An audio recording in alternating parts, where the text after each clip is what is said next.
अंदर, ध्यान सुना, रिएक्टिविटी टुवर्ड्स ऑक्सीजन। तो फ्लोरीन जो शो करता है बेटा वो -1 यानी -1 ऑक्सीडेशन स्टेट शो करता है because of small size and high electronegativity की वजह से, हाई इलेक्ट्रोनेगेटिविटी की वजह से। इसी वजह से बेटा ये -1 ऑक्सीडेशन स्टेट शो करता है बेटा। और जब हम इसको ऑक्सीजन के साथ रिएक्ट कराते हैं तो ध्यान से देखिए बेटा, जब हम ऑक्सीडेशन स्टेट्स की बात करते हैं, किसकी बात करते हैं, ऑक्सीडेशन स्टेट। आप भी जानते हो बेटा ऑक्सीडेशन स्टेट कौन कौन सी होती है इनकी, इनकी -1 होती है, +1 होती है, +3 होती है, +5 एंड अभी लास्ट कौन सी बची, +7। यही होती है बेटा इनकी ऑक्सीडेशन स्टेट्स। हाँ जी बेटा, इसमें किसी को डाउट हो तो बताइए। Yes sir, no sir. ठीक है बेटा, ओके। Yes sir. देखिए बेटा, हाँ बोलो बेटा।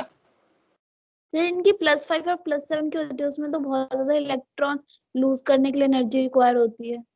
हाँ बेटा देखो, अब मैं दोबारा से पीछे वाले पेज पे जाता हूँ। अब देखिए बेटा, जब हम इनकी बात करते हैं तो ये देखिए, जब हम इनकी बात करते हैं बेटा, तो लास्ट क्लास में मैंने आपको कहा था +5, क्योंकि जब हम इसकी बात करते हैं, एस्टाटीन की बात करते हैं या आयोडीन की बात करते हैं, तो ये इतने बड़े साइज होते हैं, तो ये लास्ट वाले इलेक्ट्रॉन्स को इजीली क्या कर देते हैं, लूज कर देते हैं, क्योंकि एटॉमिक साइज बड़ा है तो अट्रैक्शन बहुत कम होते हैं, तो ये 5 इलेक्ट्रॉन को क्या कर देते हैं, इजीली लूज कर देते हैं। तो due to poor shielding effect only 5 electrons can be lose easily. और जब हम थोड़ी सी एनर्जी और ज्यादा देंगे तो ये 7 के साथ इलेक्ट्रॉन क्या कर देता है, लूज करता है। बट ये +7 सिर्फ ये आयोडीन के केस में और एस्टाटीन के केस में शो कर सकता है, या उससे बड़े एटॉमिक साइज के लिए। ब्रोमीन भी +7 नहीं करता, क्योंकि इतने ज्यादा इलेक्ट्रॉन को लूज करने के लिए, क्योंकि इसका एटॉमिक साइज देखो 35 है, एटॉमिक साइज छोटा होता है, तो 7 इलेक्ट्रॉन को लूज करने के लिए ज्यादा एनर्जी की रिक्वायर्ड है। बट जैसे आयोडीन पे पहुंचता है तो एटॉमिक साइज इंक्रीज करता है, तो इलेक्ट्रॉन को क्या कर सकता है, ये इजिली लूज कर सकता है। ठीक है बेटा, due to increase in atomic size down the group it can lose electron as, देखो ठीक है बेटा, easily as compare to fluorine, chlorine and bromine. Astatine और जल्दी लूज कर देता है बेटा, एटॉमिक साइज इंक्रीज कर जाता है। इसी वजह से इनका जो ऑक्सीडेशन नंबर है बेटा, मोस्ट स्टेबल कौन सा होता है, +5। और एक अकेला आयोडीन ऐसा होता है बेटा इसके अंदर जो +7 भी शो कर देता है। ठीक है बेटा, इसी वजह से जब हम बात करते हैं फ्लोरीन के साथ, तो फ्लोरीन सिर्फ एक ही ऑक्साइड बनाता है, कौन सा बनाता है, फ्लोरीन OF2, क्योंकि इसकी -1 ऑक्सीडेशन स्टेट होती है। जब हम क्लोरीन की बात करते हैं तो देखिए, out of fluorine and chlorine which one is more electronegative in nature. हाँ जी बेटा, सॉरी, फ्लोरीन फ्लोरीन और ऑक्सीजन। देखो बेटा, फ्लोरीन क्योंकि ऑक्सीजन के साथ रिएक्ट कर रहे हैं, तो out of fluorine and oxygen, sorry, chlorine and oxygen में से कौन ज्यादा इलेक्ट्रोनेगेटिव है, आप जानते हो oxygen is more electronegative as compare to chlorine. इसलिए बेटा ये -1 ऑक्सीडेशन स्टेट शो नहीं करता, किसके साथ, ऑक्सीजन के साथ। ना ही ब्रोमीन शो करता है, ना ही आयोडीन, क्योंकि these are less electronegative than oxygen. इसलिए बेटा जब इसके साथ बात करते हैं, +1 के साथ शो करता है Cl2O, ठीक बेटा, ये शो करता है Br2O। आयोडीन, आयोडीन का साइज बड़ा हो जाता है और ऑक्सीजन का साइज छोटा होता है, इसलिए वो इसको मतलब इजिली लूज कर देता है, अनस्टेबल हो जाता है बेटा। अब इसके बाद करते हैं +3 बेटा, ये बनता है Cl2O3, ठीक है बेटा, ऐसे ये बन जाता है Br2O3 और आयोडीन अगेन नहीं बनाता। ठीक है बेटा, अब बात करते हैं क्लोरीन, +5 भी शो नहीं करता। ठीक है बेटा, ऐसे ब्रोमीन जब हम बात करते हैं Br2O5 और I2O5, इस टाइप से बेटा।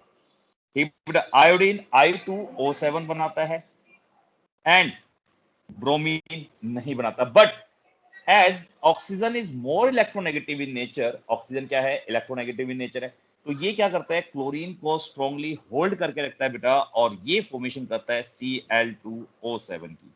और ये खुद को स्टेबलाइज करने के लिए कौन सा स्ट्रक्चर फॉर्मेशन करता है, ध्यान से देखिए बेटा। तो इस टाइप से ये क्लोरीन क्या करता है, खुद को स्टेबलाइज करने के लिए O, क्योंकि 2 क्लोरीन है इस टाइप से और 7 ऑक्सीजन है, तो 3 खुद शेयर कर लेते हैं इस टाइप से, और एक के साथ सिंगल बॉन्ड, और इनके साथ हर एक के साथ डबल डबल बॉन्ड फॉर्मेशन करते हैं। बट जब स्ट्रक्चर बनाते हैं तो इनको डबल बॉन्ड को हम सुपर सिंगल बॉन्ड से नोट करते हैं। ठीक है बेटा, और इनके बीच का जो बॉन्ड एंगल होता है वो होता है 119 डिग्री, ये चीज है। ठीक है बेटा, तो ये इस टाइप से क्या करते हैं, खुद को स्टेबलाइज करते हैं। अब नेक्स्ट हम बात करते हैं बेटा, इसके अंदर हमारे पास नेक्स्ट आता है ऑक्सो एसिड्स ऑफ हैलोजेंस। हाँ जी बेटा, देखिए जब हम ऑक्सो एसिड्स की बात करते हैं, इसकी बात करते हैं ऑक्सो एसिड्स की। देखिए बेटा, ऑक्सो एसिड्स आप भी जानते हो कौन से होते हैं बेटा। ऑक्सो एसिड्स जब हम बात करते हैं जो हैलोजन फॉर्म्स करते हैं, किस टाइप से ऑक्सो एसिड्स की फॉर्म करते हैं, एक्स, ये HXO टाइप के हैलोजेंस की, यानी ऑक्सो एसिड्स की क्या करते हैं, ये फॉर्मेशन करते हैं। हाँ जी बेटा, क्वेश्चन ये आता है इसके अंदर कि फ्लोरीन, नेक्स्ट अगेन क्वेश्चन आता है, fluorine forms only one oxo acid, fluorine एक ही ऑक्सो एसिड बनाता है, क्यों? और वो भी XOF टाइप। हाँ बेटा बताइए, जल्दी बताओ, अभी तो बताया इसका रीजन मैंने। सर उसकी एक ही ऑक्सीडेशन स्टेट होती है -1। बिल्कुल सही बेटा, बिकॉज फ्लोरीन शोज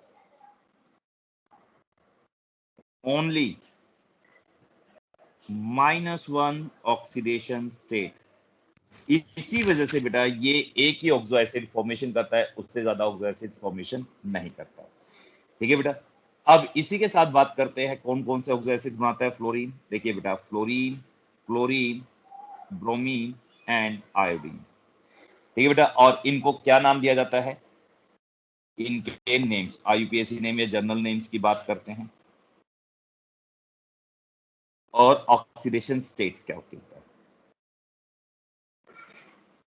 हाँ जी बेटा, देखिए जब इनकी ऑक्सीडेशन स्टेट 1 होती है, 3 होती है, 5 होती है और 7, यही होती है बेटा, तो ये फॉर्मेशन करता है HFO या HOF फॉर्मेशन करता है। ये नहीं बनाता, ये भी नहीं बनाता, और ये फ्लोरीन नहीं बनाता।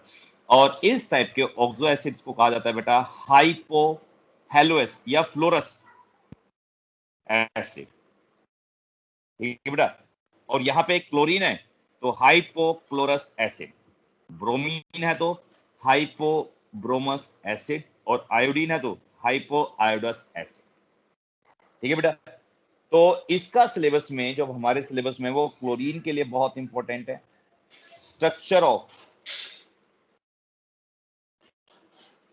हाइपोक्लोरस एसिड, और हाइपोक्लोरस एसिड क्या हो गया बेटा हमारे पास, कोमा डाल के और भी लिखेंगे बेटा साथ साथ में, जैसे हम नीचे की तरफ आएंगे 7 तक। तो हाइपोक्लोरस एसिड कौन सा हो गया हमारे पास, नंबर 1 HClO। हाँ जी बेटा, अब मुझे बताइए यहाँ पे क्लोरीन की ऑक्सीडेशन, वो हाइब्रिडेशन क्या निकलेगी। हाँ जी बेटा, हाइब्रिडेशन बताइए। देखो, क्लोरीन के आउटर मोस्ट शेल में कितने इलेक्ट्रॉन होते हैं बेटा, वेरी गुड। देखो 4 कैसा है, बिल्कुल सही बेटा, आपने 4 बताया। 7 बिल्कुल सही, 7 + 1, क्योंकि हाइड्रोजन मोनोवेलेंट होता है और ऑक्सीजन डाइवेलेंट होता है, तो हाइड्रोजन हाइड्रोजन को लिया हमने, और इस पे कोई भी चार्ज नहीं है, तो सोल्व करके हमारे पास 4 आया। और 4 के लिए इसकी जो हाइब्रिडेशन होती है वो होती है sp3, और जो शेप बनती है बेटा वो बनती है टेट्राहेड्रल। बट हाइपोक्लोरस एसिड की बात करते हैं, ये हाइपोक्लोरस एसिड ClOH इस फॉर्म में होता है बेटा, एक्चुअली में ये स्ट्रक्चर होता है। तो इसके अंदर देखिए OH यानी एक ही एलिमेंट है, तो इसके अंदर एक बॉन्ड पेयर और कितने लोन पेयर आएंगे बेटा, 3। बिल्कुल सही, 3 लोन पेयर्स बनते हैं बेटा। तो इस टाइप से बेटा टेट्राहेड्रल जब बनाते हैं, तो टेट्राहेड्रल के अंदर आप भी जानते हो इस टाइप से बेटा 3 बॉन्ड बनते हैं, और इस टाइप से, तो यहां पे एक OH और 3 इस टाइप से लोन पेयर ऑफ इलेक्ट्रॉन। तो ये हमारे पास बना हाइपोक्लोरस एसिड का स्ट्रक्चर। हाँ जी बेटा, नेक्स्ट हमारे पास आता है बेटा क्लोरस यानी हेलोअस एसिड। जब इनकी ऑक्सीडेशन स्टेट क्या होती है, 3 होती है, तो ये बनाते हैं बेटा HClO2, HBrO2, HiO2। तो ये आपके पास कहलाता है यहाँ पे क्लोरस एसिड।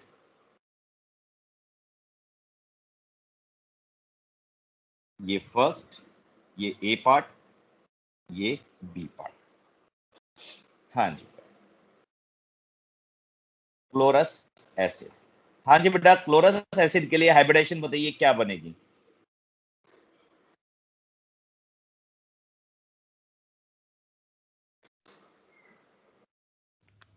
इसकी भी 4 आएगी सर। बिल्कुल सही। अब इसमें कितने बॉन्ड पेयर और कितने लोन पेयर बच्चे?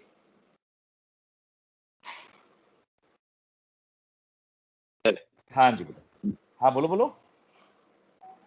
2 bond pair 2 loan 2 pair. Bond pair बिल्कुल और 2 लोन पेयर। वेरी गुड बेटा। देखिए 2 बॉन्ड पेयर और 2 लोन पेयर। देखो एक ऑक्सीजन ये रहा और एक OH, तो ये दोनों इसके साथ बॉन्ड बनाएंगे। OH के साथ इस टाइप से बना लेगा बेटा, और ऑक्सीजन आप भी जानते हो डाइवेलेंट होता है, इसलिए डबल बॉन्ड फॉर्मेशन कर लेगा और इस टाइप से इसके साथ लोन पेयर ऑफ इलेक्ट्रॉन। ठीक है बेटा। जब इनकी अब नेक्स्ट आते हैं ऑक्सीडेशन नंबर 5 होती है। ऑक्सीडेशन नंबर क्या होती है? 5 होती है, तो ये हेलिक एसिड की फॉर्मेशन करते हैं। इसकी फॉर्मेशन करते हैं हेलिक एसिड, और हेलिक एसिड हमारे पास होता है HClO3, ये O3 हो जाता है, HBrO3 और HiO3, इस टाइप से बेटा। तो एसिड का स्ट्रक्चर बनाते हैं। सी पार्ट हमारे पास हो गया, यहाँ पे डाल देते हैं बेटा सी पार्ट।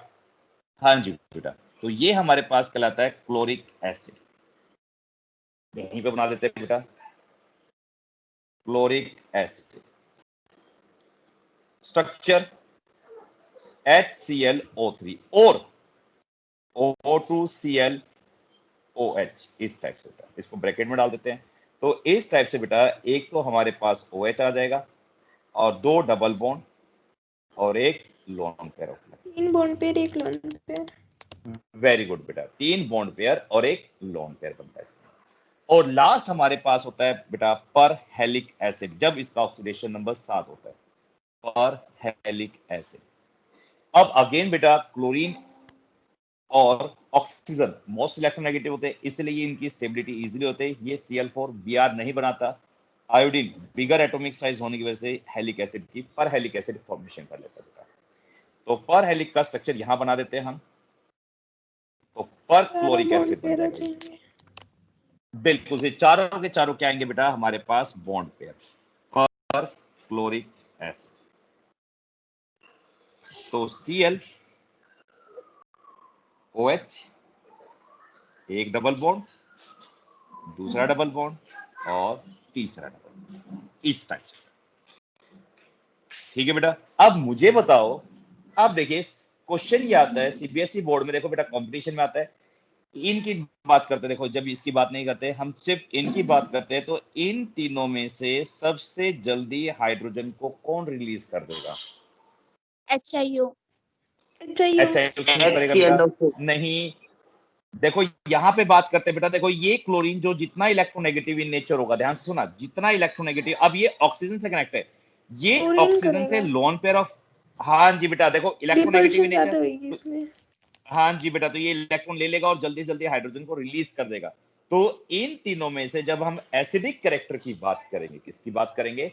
एसिडिक कैरेक्टर की बात करते हैं, या एसिडिक स्ट्रेंथ की बात करते हैं बेटा, तो सबसे ज्यादा जो एसिडिक स्ट्रेंथ होती है वो होती है HClO, उसके बाद HBrO, फिर HiO। ठीक है बेटा, इस टाइप से। क्योंकि क्लोरीन जो होता है बेटा, chlorine is more electronegative in nature than bromine and iodine, और जितना ज्यादा इलेक्ट्रोनेगेटिव होगा उतनी जल्दी इलेक्ट्रॉन को अट्रैक्ट करेगा बेटा, यानी ऑक्सीजन से लोन पेयर ऑफ इलेक्ट्रॉन अपनी तरफ खींचेगा। और जैसे ही खींचेगा बेटा तो वो क्या करेगा? अब देखो जैसे हम बात करते हैं, देखो दोबारा से स्ट्रक्चर बनाता हूं आप लोगों के लिए। ये देखिए, ये क्लोरीन अपनी तरफ खींचेगा तो ऑक्सीजन क्या हो गया? पॉजिटिव हो गया। तो ये खुद को न्यूट्रलाइज करने के लिए हाइड्रोजन को क्या करेगा? रिलीज कर देगा बेटा। जो जितना ज्यादा इलेक्ट्रोनेगेटिव इन नेचर होता है वो उतना ही ज्यादा क्या होगा? एसिडिक इन नेचर, क्योंकि क्लोरीन इसके इलेक्ट्रॉन को अपनी तरफ क्या करेगा? अट्रैक्ट करेगा। अब मुझे बताओ, इलेक्ट्रोनेगेटिविटी जितनी ज्यादा होगी उतनी इतना स्ट्रांगली अट्रैक्ट करेगा, और वो खुद को ऑक्सीजन, क्योंकि oxygen are electronegative in nature, तो ऑक्सीजन खुद को इलेक्ट्रोनेगेटिव करने के लिए इस हाइड्रोजन को क्या कर देंगे? जल्दी जल्दी रिलीज कर देंगे। तो जो जितना ज्यादा बेटा इलेक्ट्रोनेगेटिव होगा वो उतनी जल्दी हाइड्रोजन को क्या कर देगा, रिलीज कर देगा। हाँ जी बेटा, इसमें कोई डाउट? क्लोरीन में तो ज्यादा रिपल्शन हो रही है, ब्रोमीन में उससे कम हो रही है, लेकिन सर आयोडीन नहीं की नहीं लेंथ नहीं इंक्रीज है, तो आयोडीन और ब्रोमीन आगे नहीं पीछे नहीं होने चाहिए। नहीं नहीं नहीं, देखो देखो देखो, जब हम बात करते हैं बेटा, ये देखो ध्यान से सुनना, एक्चुअली में ये हमारे पास इस टाइप से होता है, देखो ClOH ऐसे, BrOH, IOH। अब देखो ये जो लोन पेयर ऑफ इलेक्ट्रॉन जो ऑक्सीजन पे है, अब मुझे बताइए कौन जल्दी खींचेगा? रिपल्शन की बात नहीं करें क्योंकि वो इतने बॉन्ड एंगल पे रिपल्शन ही की बात करते, क्योंकि रिपल्शन तीनों में होगी। तो यहाँ पे लोन पेयर तो पीछे की तरफ है, लोन पेयर क्लोरीन। की बात नहीं करते तीनों में। ओके, अब देखिए जो जितना ज्यादा इलेक्ट्रोनेगेटिव होगा ये ऑक्सीजन उतना ही क्या होगा, इलेक्ट्रॉन डेफिशिएंट हो जाएगा। तो इलेक्ट्रॉन खुद क्या होते हैं, इलेक्ट्रॉन रिच होते हैं, देखो साफ साफ इलेक्ट्रॉन रिच होते हैं। तो खुद को इलेक्ट्रॉन रिच करने के लिए जल्दी से जल्दी हाइड्रोजन को कौन रिलीज करेगा खुद को इलेक्ट्रॉन रिच करने के लिए? ClOH। बिल्कुल सही बेटा, इसलिए ये ज्यादा क्या है, एसिडिक इन नेचर। ठीक है बेटा, अब देखिए जब हम बात करते हैं इसी के साथ साथ, अब देखो HClO है हमारे पास, HCl एक हमारे पास O2 है, HClO3 है। अब इसमें बताओ HClO4, तो इनमें से सबसे ज्यादा एसिडिक कौन सा होगा? HClO4। HClO4। वेरी गुड बेटा, HClO4, उसके बाद HClO3, फिर HClO2, ये इसकी एसिडिक स्ट्रेंथ रहेगी बेटा। क्योंकि जितना ज्यादा, इसके दो रीजन क्या था बेटा, डी एंड एफ ब्लॉक में, हाइयर द ऑक्सीडेशन स्टेट, जितना ज्यादा ऑक्सीडेशन स्टेट होती है बेटा, higher the oxidation state of halogen के ऊपर, उतनी ज्यादा क्या होती है बेटा, वो एसिडिक स्ट्रेंथ को इंक्रीज करेगा। तो सिंपल से लिखते हैं बेटा, इसके अंदर रीजन लिख देते हैं, acidic strength of oxo acids of same halogen increases with increase in oxidation state of halogen atom। ठीक है बेटा, हेलोजन एटम, और जितना ज्यादा खुद को स्टेबलाइज करने के लिए बेटा वो क्या करेगा, जल्दी जल्दी H पॉजिटिव आयन को स्टेबलाइज कर देगा, ओ हेलोजन्स को स्टेबलाइज करेगा। ठीक है बेटा, अब हम बात करते हैं इसके बाद रिएक्टिविटी विद मेटल्स। हाँ जी बेटा, जब ये ग्रुप फर्स्ट के साथ रिएक्ट करते हैं, किसके साथ रिएक्ट करते हैं बेटा, ग्रुप फर्स्ट के साथ रिएक्ट करते हैं। ध्यान से देखना, जैसे हमने एग्जांपल ले लिया Na+Cl2, क्या बनेगा, NaCl। बिल्कुल सही, बैलेंस करने के लिए 2NaCl लिख देते हैं बेटा, वेरी गुड। Mg+Cl2 क्या बनेगा, MgCl2। Very good, MgCl2। अब मेरा क्वेश्चन ये नहीं आप लोगों से, अब मैं आप लोगों से 11th क्लास का क्वेश्चन पूछूंगा। तो मुझे बताइए इन दोनों में से कौन ज्यादा स्टेबल है, out of NaCl and MgCl2। MgCl2? Very good, stability की, बिल्कुल सही बेटा, स्टेबिलिटी की बात करते हैं तो स्टेबिलिटी जिसके ऊपर जितना बड़ा चार्ज होगा वो उतनी जल्दी क्या होगा, higher the charge more will be the polarising power, और उसको अट्रैक्ट करने की टेंडेंसी क्या होगी, ज्यादा होगी बेटा। ये समझ में आया बेटा। अब देखिए, अब दूसरी चीज मैं आप लोगों से पूछ रहा हूं कि आयनिक कैरेक्टर जब हम बात करते हैं बेटा, डिक्रीज आयनिक कैरेक्टर की बात, या आयनिक कैरेक्टर पूछते हैं यदि सेम एलिमेंट है, तो आयनिक कैरेक्टर किस में होगा, या फिर कोवेलेंट कैरेक्टर, उल्टी बात करते हैं। ये मेरे पास है, मेटल सेम ले लेते हैं, चलो NaF, NaCl, NaBr और NaI। अब मुझे बताओ इन सब में से सबसे ज्यादा आयनिक कैरेक्टर किसमें होगा और क्यों होगा? एक्चुअली में 11th क्लास में हमने, हाँ 11th क्लास में हमने बेटा पढ़ा था वो फजार रूल, उसमें हमने कोवेलेंट कैरेक्टर पढ़ा था। तो कोवेलेंट कैरेक्टर मैंने आपको बताया था, स्मॉलर साइज किसका होना चाहिए, smaller the size of ketone cation का, और largest size of bigger the size of, bigger Anions. Size anion का होगा तो उनके अंदर कोवेलेंट कैरेक्टर भी क्या होगा बेटा, ज्यादा होगा। हाँ जी बेटा, तो मुझे आप बताइए, देखो मैंने हिंट आपको दे दी, तो मुझे बताइए इन सब में से आयनिक कैरेक्टर सबसे ज्यादा किस में होगा? NaF. बिल्कुल सही, NaF, फिर NaCl और फिर NaBr। एनी डाउट बेटा? ठीक है, अब इसी के साथ साथ एक क्वेश्चन और पूछ लेता हूं। According to Fajans rule, out of PbCl2 and PbCl4, इन दोनों में से कोवेलेंट कैरेक्टर किसमें ज्यादा होगा? PbCl2। PbCl2. Higher the PbCl4, higher the charge। Charge भी तो देखना है। देखो ना, इसमें देखो Pb4 पॉजिटिव और एक में है Pb2+, किसमें चार्ज ज्यादा है? अब देखो, जिसका जितना ज्यादा चार्ज होगा बेटा ऑटोमेटिकली साइज छोटा हो जाएगा, बड़ा हो जाएगा। ये चीज मुझे बताओ, जिस पे जितना ज्यादा पॉजिटिव चार्ज होगा। हाँ बेटा, छोटा हो जाएगा। और हमने अभी बात कर, और जितना छोटा साइज होगा कटायन का उतना ज्यादा उसके अंदर क्या आ जाएगा? कोवेलेंट कैरेक्टर आ जाएगा। तो ये तो आपने इनडायरेक्टली मेथड है। तो इसमें फजान रूल ने ये कहा था बेटा, जिसके ऊपर हाइयर द चार्ज, जिस पे जितना ज्यादा चार्ज होगा उसकी पोलराइजिंग पावर उतनी ही क्या होती है? ज्यादा होती है। और जितनी ज्यादा पोलराइजिंग पावर होगी कोवेलेंट कैरेक्टर भी उसके अंदर उतना ही ज्यादा होगा बेटा। तो PbCl4 में कोवेलेंट कैरेक्टर ज्यादा होगा PbCl2। बेटा इस टाइप के क्वेश्चन है तो प्लीज ठीक करके आना, फजान रूल को याद रखना। ये फजान रूल है। सेम ऐसे सीबीएसई क्वेश्चन आया हुआ था सीबीएसई में, SnCl4 और SnCl2 में से कोवेलेंट कैरेक्टर किसमें ज्यादा होगा? अब तो बता दो। 4. बिल्कुल सही, SnCl4। चलिए, तो ये हमारे पास है बेटा, ये हमारे पास होगा रिएक्टिविटी विद मेटल, क्योंकि ये तो रिएक्टिविटी आपको पता है मेटल के साथ इजीली, ये तो पता है। बट ये क्वेश्चन इसके ऊपर आने वाले थे, वो मैंने आपको बता दिया। अब हम बात करते हैं बेटा रिएक्शन विद हैलोजन, और ये हमारे पास, इसके बाद हमारे पास आ जाएगा बेटा कुछ इंपॉर्टेंट कंपाउंड, जिसमें हमारे पास क्लोरीन और एक है HCl। ये दो बजाएंगे टॉपिक, देखते हैं आज होते हैं तो ठीक है, नहीं तो कल ही कराएंगे इनको, फिर कल ये चैप्टर खत्म हो जाएगा और फिर नेक्स्ट वीक से फिर हम रिवीजन शुरू करेंगे बेटा। इंटर हैलोजन कंपाउंड्स, देखिए बेटा, जब हम इंटर हैलोजन कंपाउंड्स की बात करते हैं, जब कोई भी एक हैलोजन दूसरे हैलोजन के साथ रिएक्ट करता है, when one halogen reacts with another halogen, they form inter halogen compounds.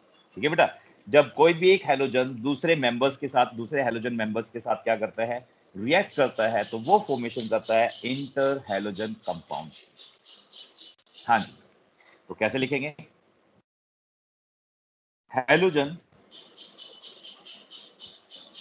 combine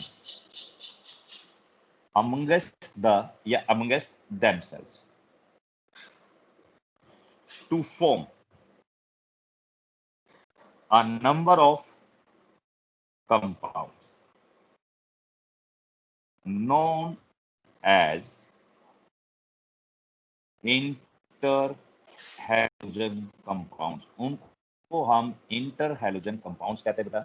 जैसे फॉर एग्जांपल, जब हम F2 को रिएक्ट करते हैं Cl2 के साथ at high temperature, at 470 kelvin temperature पे बेटा, तो ये फॉर्मेशन करता है out of fluorine and chlorine, which one is more electronegative in nature बेटा?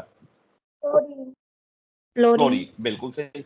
तो बेटा जब ये देखो इनके जो परसेंटेज है वो इक्वल मोलर में ले रखे हैं, और जब इक्वल वॉल्यूम में लेते हैं तो इन दोनों की जो वैलेंसी होगी वो सेम आएगी, और ये फॉर्मेशन करेगा ClF। ठीक है बेटा।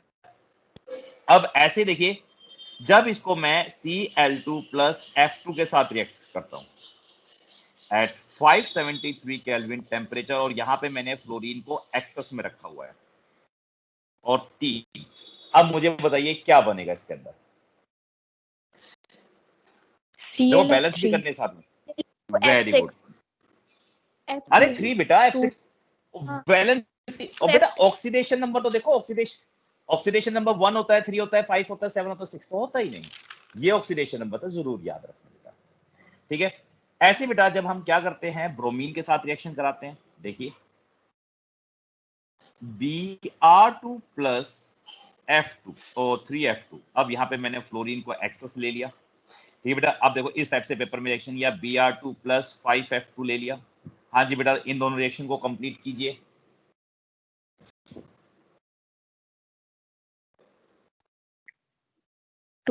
BrF3 बिल्कुल सही, Brf3 और बैलेंस करने के लिए आगे 2 लगा दिया। इस बचे F5 2BrF5 बिल्कुल बिल्कुल से 2Brf5 इस टाइप से। अब हम लास्ट करते हैं आयोडीन की रिएक्शन। सेम बेटा, जब हम I2 को और Cl2 को रिएक्ट करते हैं और दोनों का इक्वल वॉल्यूम, ठीक है, दोनों का क्या है, इक्वल वॉल्यूम। ऐसे ही दूसरा क्या करते हैं, हमने क्या करा, I2 को रिएक्ट कराया फ्री Cl2 के साथ और यहाँ पे क्लोरीन को एक्सेस रख दिया। हाँ जी बेटा, अब मुझे बताइए दोनों में क्या बनेगा प्रोडक्ट। ICl बिल्कुल सी, पहले वाले में ICl बैलेंस करने के लिए 2ICl, ICl3 दूसरे वाले में बेटा ICl3 ICl3 बिल्कुल ICl3। अब इसके बाद बेटा देखो, इसके अंदर 3 क्वेश्चंस हमारे पास बचे हुए और 3 क्वेश्चंस के बाद ये रिएक्टिविटी खत्म हो जाती है। अब देखो पहला क्वेश्चन क्या है हमारे पास, पहला क्वेश्चन ये है, ये तो पहला क्वेश्चन तो हो गया कि भाई ये रिएक्शन कंप्लीट करना, कंप्लीट हमने कर ली। दूसरा क्वेश्चन ये आता है, प्रिडिक्ट वेस्पर थ्योरी याद है लास्ट ईयर की? yes sir बिल्कुल सही, प्रिडिक्ट द शेप ऑफ किस किस की, ClF3 की, Brf3। अब देखो बेटा इन दोनों की शेप एक जैसी होगी तो इनमें से कोई सा एक कर लेंगे, Brf5 और IF7। इन हमें इन चारों की शेप्स, चारों मतलब 3 की शेप्स अपोज करनी है बेटा।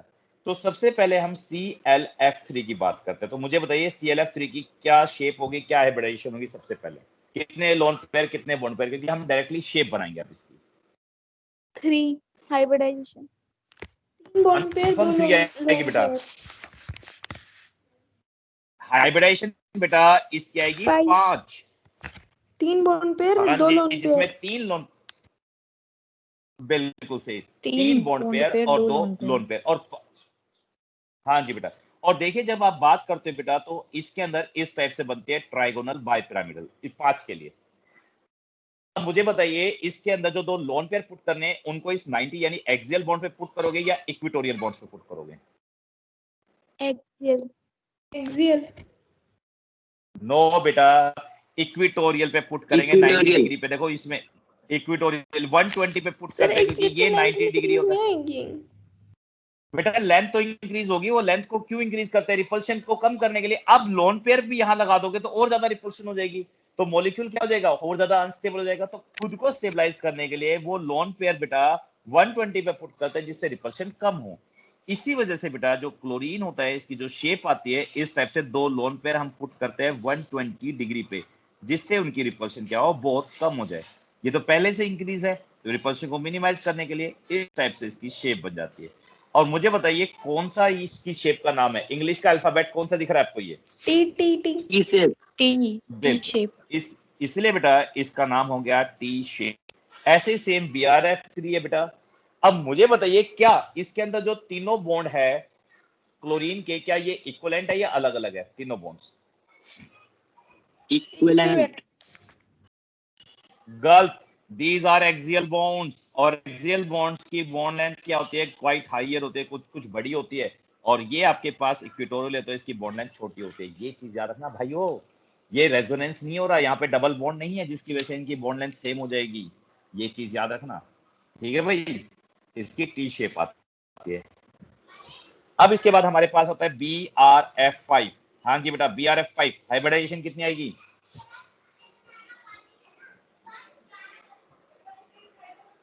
7 6 बिल्कुल सही, 6। अरे निराली बेटा ये क्या कर रही है कैलकुलेशन, देखो ना इसकी 7 होती है, इसमें 7 और 5, 7 और 5 कितने होते हैं? 12 का आधा 6, बिल्कुल सही। और 12 का आधा 6 होता है बेटा। अब इसमें कितने बॉन्ड पेयर और कितने lone pair? 5 bond pair 1 lone pair बिल्कुल सही, 5 बॉन्ड पेयर और 1 लोन पेयर। और बेटा 6 के लिए क्या शेप बनती है, ज्योमेट्री क्या बनती है 6 के लिए, आप भी जानते हो। 6 के लिए बेटा जब हम बात, अरे नहीं बेटा 6 के लिए बता रहा हूं मैं, 6 की बात कर रहा हूं, 6 के लिए क्या शेप बनती है, बिल्कुल सही, ऑक्टाहेड्रल। इस टाइप से बेटा देखो 3 तो यहाँ पे इस टाइप से बनते हैं हमारे पास, 4 तो स्क्वायर बना देते हैं, एक अबव द प्लेन इस टाइप से बेटा देखो ध्यान से देखो, एक अबव द प्लेन होता है इस टाइप से और एक बिलो द प्लेन होता है, तो इस टाइप से टोटल हमारे पास 6 बनते हैं। तो ये जो बोर्ड अबव द प्लेन होता है उसको ऊपर की तरफ ऐसे करके दिखा देंगे और जो नीचे की तरफ बिलो द प्लेन होता है उसको नीचे करके दिखा देते हैं। इस टाइप से बेटा यहाँ पे ये जो शेप बनती है ये हमारे पास बनती है ऑक्टाहेड्रल, ठीक है। बट इसके अंदर तो इस, अब देखो बेटा ये हमारे पास क्या होता है, प्लेनर होता है, इस प्लेन पे कभी भी लोन पेयर आपको नहीं लगाना है, इन चारों बॉन्डों पे कभी भी लोन पेयर नहीं लगाओगे, कभी जिंदगी में भी लोन पेयर को यहाँ पे पुट नहीं करना, लोन पेयर को हमेशा पुट करोगे अबाउ द प्लेन और बिलो द प्लेन, ठीक है बेटा। इसलिए हमारे पास ये जो फ्लोरीन है, एक फ्लोरीन, ये दूसरा फ्लोरीन, ये तीसरा फ्लोरीन और ये चौथा फ्लोरीन, इस टाइप से ये 4 फ्लोरीन बनते हैं बेटा। तो ये तो हमारा बेस हो गया, तो ये कहलाता है स्क्वायर। एक हमारे पास ऊपर की तरफ हमने फ्लोरीन लगा दिया तो ये बन गया एक पिरामिड, ऐसे करो, और नीचे की तरफ एक लोन पेयर ऐसे बेटा, तो अब इसकी शेप कहलाती है स्क्वायर। वेरी गुड बच्चों, वेरी गुड, पिरामिडल ऐसे। अब लास्ट हमारे पास बचा है CIF7। हाँ जी बेटा, IF7 की बात करते हैं तो बताइए IF7 की हाइब्रिडेशन क्या होगी। 7 बिल्कुल सही, 7 आई, और 7 के लिए बनता है बेटा pentagonal bipyramidal. Pentagonal bipyramidal की बात करते हैं, देखो बेटा कैसे पेंटागोनल बाय पिरामिडल होता है, और इसमें 7 के साथ बॉन्ड पेयर बनते हैं। पहले पेंटागन बनाने की कोशिश करते हैं, देखो ये पेंटागन बन गया हमारे पास, 1 2 3 और ये 4, ये देखो,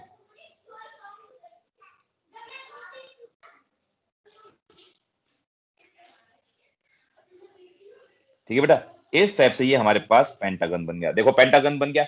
अब इस पेंटागन का प्लेन होता है बॉन्ड और एक बिलो द प्लेन, इस अबव द प्लेन को हम क्या करते हैं बेटा, इस टाइप से नीचे की तरफ इस टाइप से दिखा देते हैं, क्योंकि 2D में दिखाना इस ऊपर वाले बॉन्ड को डिफिकल्ट है, इसलिए हम क्या करते हैं इसको नीचे की तरफ दिखा देते हैं।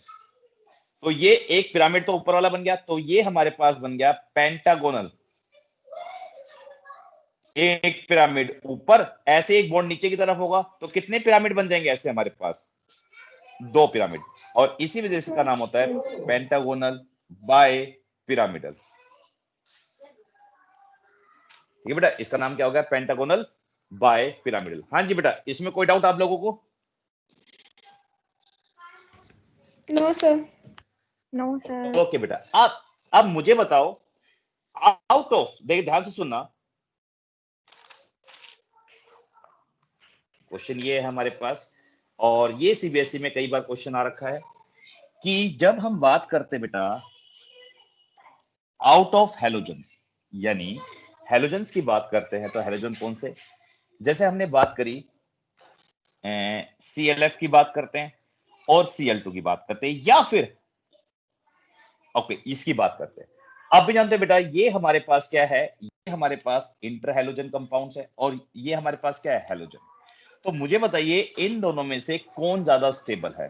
तो क्वेश्चन इस फॉर्म में आता है हमारे पास, क्वेश्चन नंबर 1, ये थर्ड है इसका, आउट ऑफ, आप लोग अपने व्यू दीजिए, क्यों होता है मैं इतने क्वेश्चन लिख देता हूं, out of halogen and inter halogen, आप लोग अपने व्यू दीजिए बेटा, जैसे आपने क्या नाम है, दीपाली ने अभी बताया इंटर हेलोजन, दीपाली इसका रीजन Cl2 बताओ, इंटर वाला हेलोजन क्यों, सर अच्छा इंटर Cl2 क्यों हेलोजन ज्यादा स्टेबल है, अच्छा एक एक करके पूछेंगे, पहले दीपाली बताएगी बेटा, दीपाली ने कहा है कि Cl2 ज्यादा स्टेबल है, क्यों दीपाली?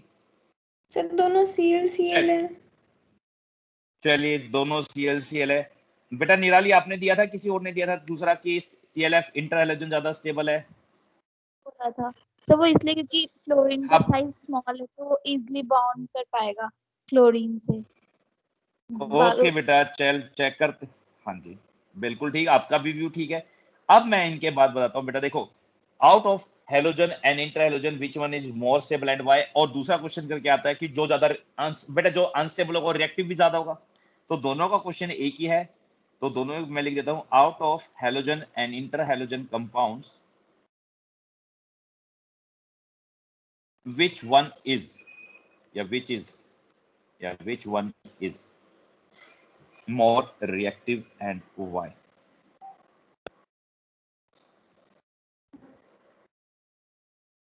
हाँ जी बेटा, चलो देखिए बेटा, अभी मेरे को हम आप दोनों ने अपने व्यू दिए। निराली ने कहा कि ये जो फ्लोरीन होता है ये स्ट्रांगली होल्ड करके रखता है इस क्लोरीन को, ओके, तो इसलिए ज्यादा स्टेबल हो गया। और दीपाली ने कहा बेटा कि दोनों क्लोरीन क्लोरीन है। अब मुझे बताओ बेटा, जो सिमेट्रिकल होता है वो ज्यादा स्टेबल होता है, जो अनसिमेट्रिकल होता है वो ज्यादा स्टेबल होता है? अब रीजन ये है। Symmetry provide stability. और जो अनसिमेट्रिकल होता है वो ज्यादा क्या होता है बेटा? लेस स्टेबल होता है। इसी वजह से बेटा सिमेट्रिकल, इन दोनों में से कौन सिमेट्रिकल है ज्यादा? CL। बिल्कुल सही, CL ये हमारे पास क्या होगा? ज्यादा स्टेबल होगा। तो बस एक को छोड़ के बेटा F2 को छोड़ के सारे के सारे हेलोजेंस क्या होते हैं? सारे स्टेबल होते हैं। तो इसका रीजन यही है बेटा, accept F2 all halogens are more stable than inter-halogen compounds. F2 क्योंकि बेटा इसमें एक छोटा साइज होता है, लोन पेयर में बहुत ज्यादा रिपल्शन आती है बेटा। और इसका दूसरा कह सकते हैं बेटा, दूसरे वर्ड्स में क्या कह सकते हैं? Inter halogen compounds are more reactive, क्योंकि अनस्टेबल तो रिएक्टिव भी ज्यादा होगी, more reactive than halogen except F2। क्यों? बिकॉज देखो बेटा, इसमें हम एक हैलोजन को, देखो यहाँ पे इस हैलोजन को मैंने X मान लिया, इस वाले को X डैश, क्योंकि दोनों अलग अलग है, और इसको XS से रिप्रेजेंट करते तो कोई दिक्कत नहीं है। ठीक है बेटा, क्योंकि जो हमारे पास X और X डैश बॉन्ड है, यानी इंटर हैलोजन के अंदर इन इंटर हैलोजन कंपाउंड्स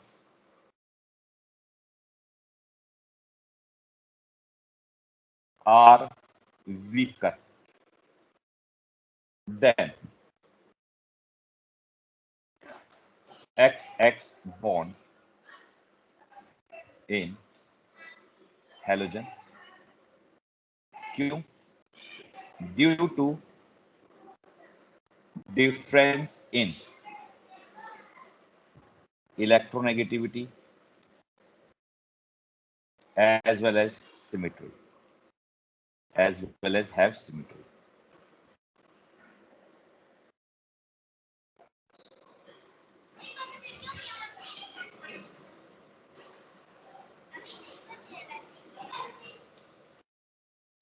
ठीक बेटा,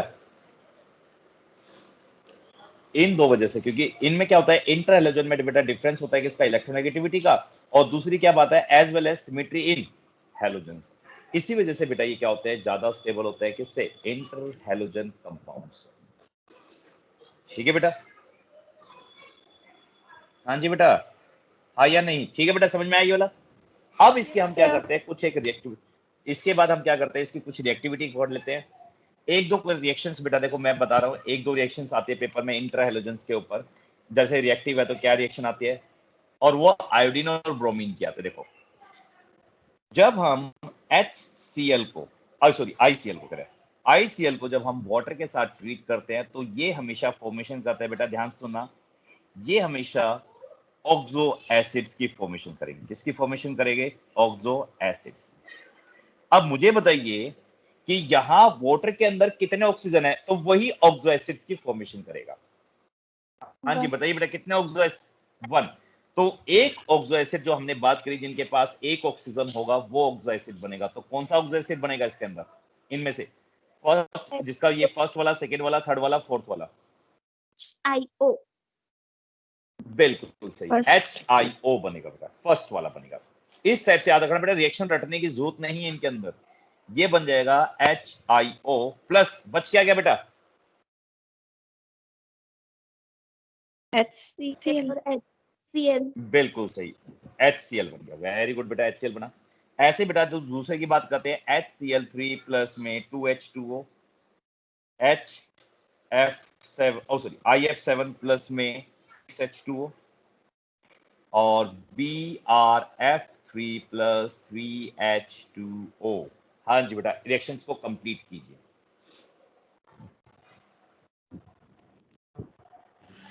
हाँ जी बेटा, ये कितने ऑक्सीजन आएंगे? ये वाला तो हमेशा सेम रहना ऑक्सो एसिड में, क्या ये तो बनेगा? एच आई है, H वो ClHO। O, अरे नहीं, HI सी O2। ऑक्सीजन देखो ना, ऑक्सीजन कितने हो गए? 2 हो गए ऑक्सीजन, HiO2 प्लस कितने HCl बाहर निकल गए आपके पास? ठीक है बेटा, तो यहाँ पे हमारे पास निकल गए 3 HCl बाहर। हाँ जी बेटा, इसमें बताइए। सर ये ClOH वगैरह नहीं बनाएगा, एसिड्स जो हमने पढ़ी थी अभी, ऑक्सो एसिड्स। हाँ वही ऑक्सो एसिड तो बना बेटा, ये देखो ऑक्सो एसिड बना, HiO2, ये ला, ये देखो Cl के साथ, Cl के HiO2। साथ। अच्छा, क्लोरीन कहाँ है बेटा? क्लोरीन के साथ नहीं बनता बेटा, जो बड़े वाला ऑक्सो एसिड होता है उसी की बात करते हैं, क्लोरीन के साथ नहीं बनाता। ये हमेशा जो एलिमेंट बड़ा होता है उन्हीं के साथ वाटर के साथ सोलिबिलिटी फॉर्मेशन करता है, क्योंकि उनके अंदर बेटा प्रेजेंस ऑफ, जब हम बात करते हैं जो प्रेजेंस होती है बेटा डी ब्लॉक एलिमेंट्स की, उनमें इलेक्ट्रॉन इजीली फंस सकते हैं और ये बड़े बड़े कंपाउंड्स की फॉर्मेशन कर सकते हैं। ठीक है बेटा, क्योंकि डी ऑर्बिटल इनके पास डी भी होता है और एफ भी होता है, वो एम्प्टी होते हैं, इसलिए उनके इलेक्ट्रॉन और ज्यादा हम एक्सटेंड कर सकते हैं बेटा। हाँ जी बेटा, हाँ, अब देखिए बेटा, इसकी बात करते हैं। अब इसमें बेटा ये एक्चुअली में ऑक्सो एसिड से थोड़ा सा भर जाता है, तो इसकी बात करते हैं। सबसे पहले ये बताइए, उसकी बाद में बात करेंगे। हाँ, क्या बनेगा बेटा इसके अंदर, जल्दी बताओ इस लास्ट वाले रिएक्शन की। HbRO3। HbRO3, वेरी गुड बेटा, प्लस 5HF बाहर। इसी टाइप से बेटा जब हम बात करते हैं इस आयोडीन की, तो इस आयोडीन के अंदर ये क्या करता है बेटा, एक्सेस में बहुत ज्यादा जब वाटर ले लेते हैं, तो स्टार्टिंग में ये, या सिंपल बताता हूँ डायरेक्टली क्या बनता है बेटा, ये बनता है H5IO6 प्लस 5HF। ये अलग रिएक्शन है, क्योंकि इसमें एक्सेस ऑफ वाटर क्या करते हैं, इंट्रोड्यूस करते हैं, इसी वजह से हमारा बन जाता है H5O6। और ये बेटा हमारे पास हाईली रिएक्टिव ऑक्सो एसिड्स होता है। और ये ऑक्सो एसिड क्यों बनता है, क्योंकि आयोडीन के अंदर एब्सेंट वो presence of the D and F orbital की, इसलिए इतना ज्यादा बड़ा कंपाउंड्स की फॉर्मेशन कर लेता है। हाँ जी बेटा, अब देखिए इसके बाद हमारे पास आता है, तो हमने जब ऑक्सो एसिड्स बनाए थे तो हमारे पास देखो कौन कौन से बन गए, ClF बना, क्योंकि जो इनकी वैलेंसी होती है +1 वाली बन गई, +3 वाली बन गई, और हमने +5 की बनाई। बट +7 वाला यानी IF7 नहीं बन पाया, डायरेक्टली उसको नहीं बना सकते IF7 को, तो उनको बनाने के लिए हम क्या करते हैं बेटा, अलग मेथड यूज करते हैं। उसके अंदर हम क्या करते हैं, इंटर हैलोजन कंपाउंड्स का यूज करते हैं विद हैलोजेंस। तो ऐसे कंपाउंड्स को बनाने के लिए हम क्या करते हैं, इनको कहा जाता है पॉलीहैलाइड्स। जैसे फॉर एग्जांपल हमें IF7 बनाना है, तो IF7 बनाने के लिए हम क्या करते हैं बेटा, IF5 को जो बनता है इजीली बन सकता है, इस IF5 को हम जब F2 के साथ ट्रीट करते हैं एट 523 केल्विन टेम्परेचर पे, तो IF7 बनता है। इसी टाइप से बेटा जब हमें BRF5 बनाना हो, तो उसको ट्रीट करेंगे BRF एट BRF3 से in the presence of F2, तो BRF5 बन जाता है। हाँ जी बेटा, इसमें कोई डाउट अब किसी को? तो ये वाली बेटा रिएक्शंस मैं पहले बता रहा हूँ, ये वाली रिएक्शंस पेपर में बहुत कम आती है, बट आप लोगों को याद रखना है, क्योंकि हम नहीं जानते क्या आने वाला है क्या नहीं। ठीक है बेटा, अब बताइए इनमें कोई डाउट हो तो मुझे किसी टाइप का। No sir. सर ओके बेटा, अब हमारे पास आता है बेटा कि जो क्लोरीन होता है वो एबनॉर्मल बिहेवियर क्यों शो करता है, ये सब आपको पता है, एबनॉर्मल क्यों करता है, एनोमलस बिहेवियर क्यों शो करता है, स्मॉल साइज होता है, हाई डिसोसिएशन एंथैल्पी होती है, ये सारी। अब हम बात करते हैं बेटा एक से हाँ, सब important compounds of Cl, यानी some important compounds of chlorine। Chlorine की बात करते हैं। और इसके अंदर बेटा हमारे सिलेबस में 2 हैं, एक तो हमारे पास Cl2 खुद है और सेकंड हमारे पास है HCl। ये 2 कंपाउंड बचे, इनकी रिएक्शंस और ये सारे बेटा, ठीक है। तो हम क्या करेंगे, कल इनको स्टडी करेंगे और फिर उसके बाद हम आगे की तरफ मूव करेंगे, ठीक है बेटा। तो कल के लिए ये